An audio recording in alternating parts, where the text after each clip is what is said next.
इस वीडियो में हम ट्रांसफार्मर के बारे में A to Z समझेंगे कि ये ऊपर वाला एक्सपेंशन टैंक क्या होता है, ये मेन टैंक क्या होते हैं, ये रेडिएटर क्या होते हैं, सब बुशिंग क्या होती है, अंदर का कोर नरम लोहा का होना चाहिए या सिलिकॉन स्टील का होना चाहिए, वाइंडिंग डबल होनी चाहिए या सिंगल होनी चाहिए, ईडी करंट क्या होती है, इसमें लोहा हानि, उष्मा हानि, कॉपर हानि यानी लॉसेज ऑफ ट्रांसफार्मर, इस सब के बारे में हम लोग इस वीडियो में कंप्लीट समझेंगे। ट्रांसफार्मर के ये मेन पार्ट्स होते हैं, आप इनको समझ गए तो कोई भी क्वेश्चन आप सॉल्व कर सकते हैं। सबसे पहले बात करते हैं मेन टैंक की। मेन टैंक जो होता है खाली होता है, एक पूरा ऊपर से इसमें खाली होता है, इसी के अंदर ट्रांसफार्मर के हर एक पार्ट पुर्जा को रखे गए रहते हैं। इस टैंक में मेनली तीन चीजें होती हैं, एक होता है कोर और उसके बाहर की गई रहती है वाइंडिंग और उसमें भरा होता है नेफ्था ऑयल यानी तेल। अब इसके बारे में हम समझते हैं। सबसे पहले हम समझते हैं ट्रांसफार्मर का कोर क्या होता है। देखिए जो कोर होता है, कोर का मतलब मध्य भाग एकदम बीच का, ये कोर जो होता है वो नर्म लोहा का अमूमन बनाया जाता है और ये कोर होता है उसको मोटा किया जाता है, लेकिन एक ही लोहा लेकर मोटा नहीं करते हैं। जैसे यहाँ देखेंगे तो ये जिस पर मेरा मार्कर चल रहा है यही है आपका कोर, लेकिन एक खड़ा लोहा नहीं लेते हैं, इतना बड़ा खड़ा लोहा लेंगे तो दिक्कत हो जाएगा। उस कोर को मोटा करने के लिए पतला पतला पत्ती लिया जाता होगा। बचपन में आप ट्रांसफार्मर को खोल के इससे बहुत खेले होंगे, आप देखे होंगे इससे पत्तियों को लिया जाता है। ऐसा क्यों किया जाता है? तो इसके लिए इसमें ईडी करंट ना उत्पन्न हो, इस तरह की कई चीजें इसमें मायने रखती है, वो अभी हम बताएंगे आपको लॉसेज ऑफ ट्रांसफार्मर में। तो ऐसे ऐसे ब्लेड को जोड़ के आपस में आप देखे होंगे एक मोटा सा कोर तैयार कर लिया जाता है। अब ट्रांसफार्मर में अगर जहां कहीं भी खाली जगह होगा वहां एक एक्स्ट्रा करंट उत्पन्न हो जाता है, उसे हम कहते हैं ईडी करंट। उस ईडी करंट को बचने के लिए, इसमें खाली जगह न देने के लिए इसके ऊपर वार्निश का लेप लगा दिया जाता है। आप देखेंगे एक लेप लगा दिया जाता है, वह लेप इस पर उत्पन्न होने वाली एक्स्ट्रा करंट यानी ईडी करंट को कम करता है और इसी लेप को लगाकर इसे आपस में जोड़ के इस कोर को मोटा कर लिया जाता है। और इस प्रकार इस कोर को मोटा कर लिया गया और ये कोर एक बड़ा सा शकल ले लिया, लेकिन वो कई सारे पत्ती यानी ब्लेडों से मिलकर बना हुआ है। तो ये हो गया आपका कोर। अब इस कोर के ऊपर कॉपर यानी तांबे के तार से वाइंडिंग की जाएगी। वाइंडिंग मतलब उसमें लपेटा जाएगा और ये वाइंडिंग दो परत की होती है। अब दो परत की वाइंडिंग देखिएगा ध्यान से, ये बाहर वाली वाइंडिंग हो गई, एक अंदर वाली वाइंडिंग हो गई, यानी दो परत लगा रहता है। उस दो परत के बीच में आपका देखेंगे एक इंसुलेटर का लेप लगाया जाता है, कागज टाइप का होता है, उससे लगा दिया जाता है। वो जो होता है वो प्राइमरी वाइंडिंग यानी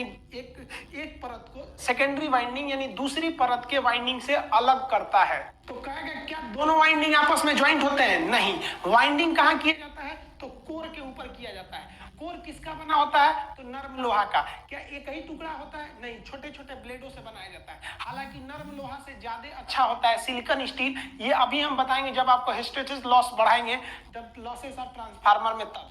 अब इस कोर के ऊपर ये जो वाइंडिंग लपेटी गई है इसको उठा के इस टैंक में भर दिया जाता है।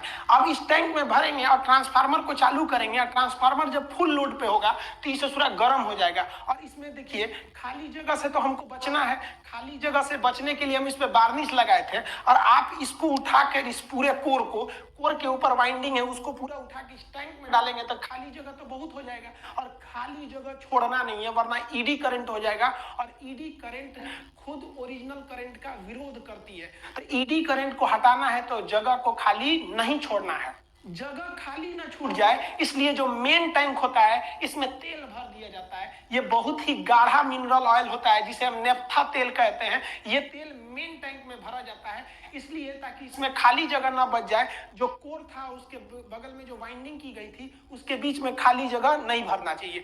ये जो तेल होता है ये डायरेक्ट आप मेन टैंक में नहीं भर सकते हैं। अब देखिए जब ट्रांसफार्मर ज्यादा हीट होने लगता है ना तो इसमें हम लोग डबल टैंक का यूज करते हैं। देखिए ये जो हो गया ये तो मेन टैंक हो गया, इस मेन टैंक के ऊपर एक छोटा सा टैंक लगाया जाता है। ये दोनों टैंक आपस में जुड़े रहते हैं। इस छोटे से टैंक को कंजर्वेटर टैंक या एक्सपेंशन टैंक कहते हैं। यह बहुत ही जरूरी है ट्रांसफार्मर में, ये नहीं रहेगा तो ट्रांसफार्मर ब्लास्ट कर जाएगा। क्यों? कि जब ट्रांसफार्मर बहुत ज्यादा देर तक चलता है या फिर ओवरलोड हो जाता है तो इसके अंदर हीट उत्पन्न होता लगता है, उष्मा, और इस वजह से ये तेल खौलने लगता है। अब आप बताइए दूध खोलेगा तो ऊपर उठेगा कि नहीं? अब आप बताइए ये मेन टैंक जो है इस मेन टैंक को तो लोहे से वेल्डिंग करके पूरा बंद कर दिया गया और खौल के ऊपर उठेगा तो फाड़ देगा, मेन टैंक को ब्लास्ट कर जाएगा ट्रांसफार्मर पूरा। तो ट्रांसफार्मर ब्लास्ट ना करे, इसलिए इसमें एक छोटा सा ऊपर और टैंक जोड़ दिया जाता है और उसे मेन टैंक से सप्लाई जोड़ दी जाती है। और इस जो ऊपर वाला जो एक्सपेंशन टैंक है, इस टैंक को हमेशा आधा भरा जाता है, पूरा नहीं भरा जाता है। अब आधा क्यों भरा जाता है समझिए, इसीलिए आधा खाली जगह छोड़ दिया जाता है कि ओवरलोड होने पे जब तेल गर्म होगा तो ऊपर उठेगा, तो इसे ऊपर उठने के लिए जगह रहना चाहिए ना, तो जगह बनाने के लिए आधा भरा जाता है। तो आप कहेंगे कि पूरे काहे नहीं छोड़ दिया ससुरा, खाली काहे नहीं छोड़ दिया। तो देखिए कभी कभी जब तेल की कमी होने लगती है, मान लीजिए ट्रांसफार्मर 6-7 महीने से मेंटेनेंस नहीं हुआ है, तो उसका कुछ तेल उड़ जाता है। अब तेल उड़ जाएगा तो इसमें तो तेल का लेवल नीचे आ जाएगा, और तेल का लेवल नीचे आया तो खाली जगह हो जाएगा, खाली जगह में ईडी करंट उत्पन्न हो जाएगी, तो फिर उस खाली जगह को कौन भरेगा। तो ये एक्सपेंशन टैंक में जो एक्स्ट्रा तेल भरा है वो जाके उसमें चला जाएगा और खाली जगह होने नहीं देगा, वरना ईडी करंट आएगी तो ट्रांसफार्मर फुल कैपेसिटी से वर्क नहीं कर पाएगा। अब समझिए जब ट्रांसफार्मर का तेल गर्म हुआ था तो एक्सपेंशन टैंक में गया था, तो एक्सपेंशन टैंक की हवा बाहर चली गई, कोई दिक्कत नहीं हुआ। लेकिन जब वो नीचे जाएगा, जब ट्रांसफार्मर बंद होगा या लोड कम होगा तो नीचे जाएगा, तो तेल तो नीचे आ जाएगा। जब तेल नीचे आएगा तो इसमें वापस हवा भरने लगेगी। हवा जब भरेगा तो दिक्कत शुरू। हवा के अंदर नमी होती है, हम जब सांस छोड़ते हैं ना तो हमारे फेफड़ा से कुछ नमी पानी निकलता है, जो ठंड के दिन में भाप की तरह दिखने लगता है, गर्मी में नहीं दिखता है, लेकिन निकलता जरूर है। वो ससुरा पनिया इसमें घुस जाएगा तो दिक्कत कर देगा, पानी नहीं घुसना चाहिए। तो उसको रोकने के लिए यहाँ पर एक ब्लू कलर का देखेंगे ब्रीदर लगा दिया जाता है। अब ये ब्रीदर क्या करता है, ब्रीदर को हमेशा एक्सपेंशन टैंक के ऊपर लगाया जाता है, इस तरह से एक्सपेंशन टैंक के ऊपर लगाया जाता है। ब्रीदर का कलर अमूमन ब्लू कलर का होता है। ये जो ब्रीदर है, यहाँ पर ब्रीदर को बड़ा कर दिए हैं, इसी ब्रीदर को यहाँ पर लगा दिया जाता है। इसके अंदर भरा होता है सिलिका जेल। सिलिका जेल क्या होता है, आप देखे होंगे, आप लैपटॉप खरीदने जाइए या कुछ भी खरीदने जाइए, उसके अंदर एक तो इस तरह सा पैकेट मिलेगा आपको जिसके अंदर भरा होता है सिलिका जेल। ये क्या करता है, ये हवा में जो भी नमी है ना उसको सोख लेता है। अब मान लीजिए आपका लैपटॉप का बैग है, उसमें एक तो इसको डाल दिए, बैग में जितनी भी हवा जाएगी, हवा तो रुकती नहीं है एक जगह, घूमते रहेगा, जितना घूमेगा जैसे जैसे टकराएगा उससे सोख लेगा, जहां टकराएगा सोख लेगा, जहां से सोखेगा वहां की हवा हल्की हो जाएगी तो भारी वाला उधर जाएगा, कहेगा कहाँ गया, उसको सोख लेगा पूरा। तो इसीलिए ये बैग वगैरह में डाल दिया जाता है। कई तो समझता है सिर्फ ये लैपटॉप का पार्ट है, इसको बहुत दिन तक संभाल के रखे रहता है सब। तो देखिए यही होता है सिलिका जेल। तो इसको सिलिका जेल इसमें भर दिया जाता है। अब जब इसमें आप सिलिका जेल भर दिए हैं और जब इसका तेल नीचे जाएगा तो हवा इसमें भरेगी, हवा भरेगी तो किसको पार करके जाएगी, सिलिका जेल को पार करके जाएगी। और सिलिका जेल क्या करेगा, उसके अंदर की नमी सोख लेगा। लेकिन एक खराबी सिलिका जेल की, सिलिका जेल जो होता है ना वो धूल कण को नहीं सोख पाता है, और ट्रांसफार्मर हमेशा सड़के पर लगा दिए, धूल धक्कड़ उड़ने लगता है। अब इन धूल को सोखने के लिए क्या किया जाता है कि इस ब्रीदर के नीचे एक और एक्स्ट्रा सा कटोरी टाइप का बना दिया जाता है, जिसमें हम लोग तेल भर देते हैं, ऑयल भर देते हैं। ये ऑयल क्या करता है, धूल को चिपका लेता है, और ऊपर का सिलिका जेल किसको चिपका लेगा, नमी को, यानी जो मॉइस्चर है, ह्यूमिडिटी, उसको चिपका लेगा, और केवल प्योर हवा अंदर जाएगी और बाकी नमी बाहर रह जाएगी।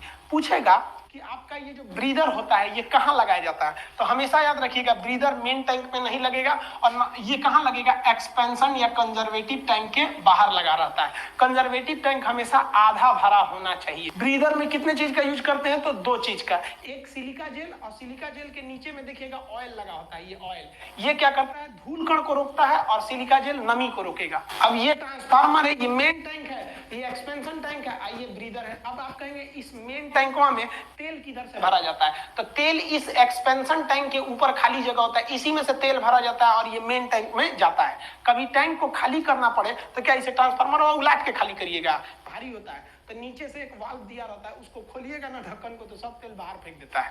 अब समझिए कि ट्रांसफार्मर को हम चालू कर दिए, मान लिया कि ट्रांसफार्मर में हीट ज्यादा हो गया, ओवर हीटिंग हो गई, भड़कने वाला है, तो जरूरी ये है ना कि एक तो एमसीबी की तरह इसमें भी लगा है, बंद कर दे ट्रांसफार्मर को, ज्यादा हीट हो ना तो धाए से बंद कर दे।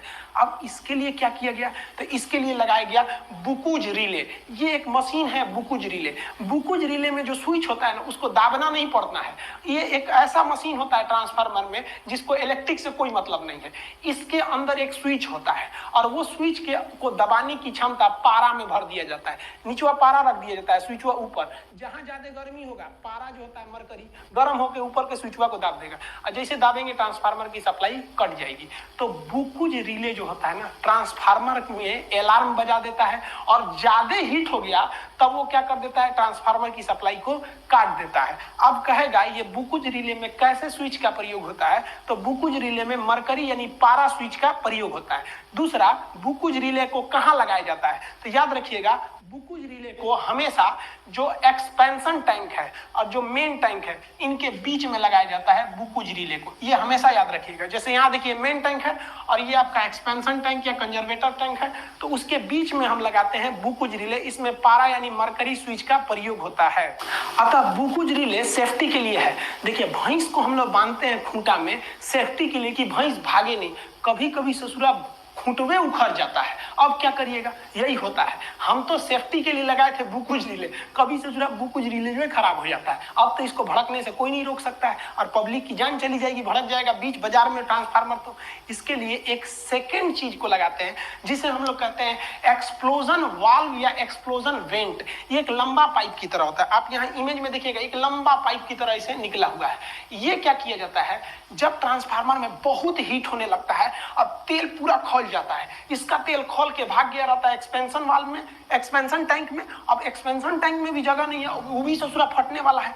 तो इसको क्या करते हैं, ई पाइपुआ में तो कुछ तेल इस पाइप में भाग जाएगा और इसका जो मुंह होता है इसको कमजोर धातु का बनाते हैं कि ये फट जाए और तेल इधर से निकल जाए ताकि दुर्घटना ना हो। तो इसे हम लोग क्या कहते हैं, एक्सप्लोजन वाल्व या एक्सप्लोजन वेंट।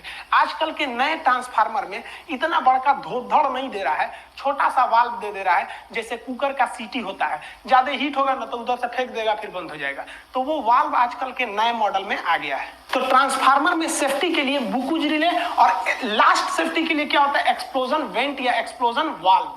देखिए किसी चीज को गर्म करेंगे तो फैलेगा, दूध को गर्म करते हैं तो फैलता है। तो दो रास्ते हैं, या तो फैलने के लिए जगह दे दीजिए, नहीं तो फूंक फूंक के उसको नीचे दबाइए, आदमी फूंकते लगता है ना, वही हाल होता है। देखिए ये जो एक्सपेंशन टैंक है ये तो फैलने का जगह देता है, लेकिन कितना अच्छा रहता है कि तेलवा को आदमी फूंकता है उसी में बैठ के, ट्रांसफार्मर में बैठ के फूंको, इतना फुर्सत है किसी को फूकेगा, मार देगा करंट, ऊपर फूका जाएंगे वो।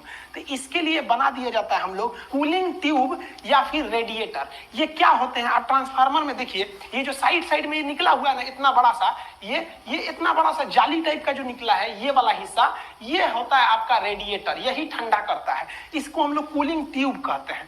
लेकिन कुछ कुछ में फैन भी लगे रहते हैं, बाद में बताएंगे। ये कूलिंग ट्यूब क्या होते हैं सर, देखिए ये ना होता है छोटे छोटे नली के होते हैं सर। ये छोटे छोटे ट्यूब जो होते हैं सब बहुत ज्यादा होते हैं सर, बहुत ज्यादा संख्या में छोटे छोटे ट्यूब को आपस में जोड़ दिया जाता है और इसका सब कनेक्शन ऊपर से दिया जाता है।